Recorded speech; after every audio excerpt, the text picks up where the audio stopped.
बिस्मिल्लाहिर्रहमानिर्रहीम। अस्सलाम वालेकुम। उर्दू पहली जुमायत, सबक नंबर 7, सवेरे उठना, पेज नंबर 39।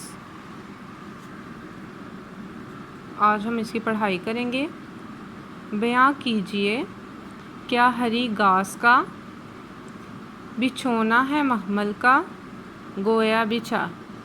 बिछाना का मतलब है बिस्तर, मखमल का मतलब है नरम कपड़ा। खुदा ने हमारी खुशी के लिए ये सामान सारे हैं पैदा किए, सवेरे ही उठेगा जो आदमी, रहेगा वो दिन भर हंसी और खुशी। स्टूडेंट्स, आपने मेरे साथ साथ इसको पढ़ना है। बयां कीजिए,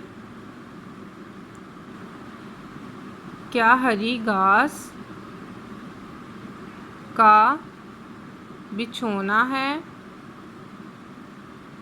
महमल का, गोया बिछा।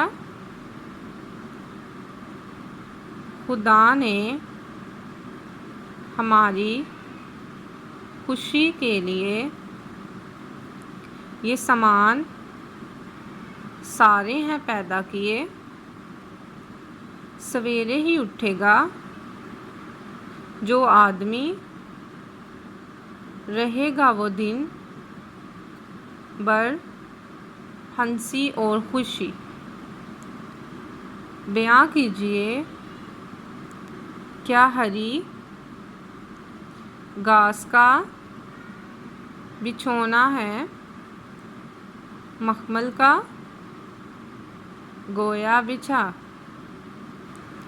खुदा ने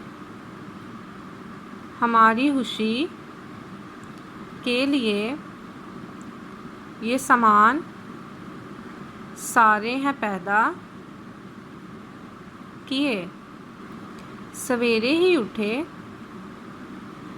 जो आदमी, रहेगा वो दिन भर हंसी और खुशी।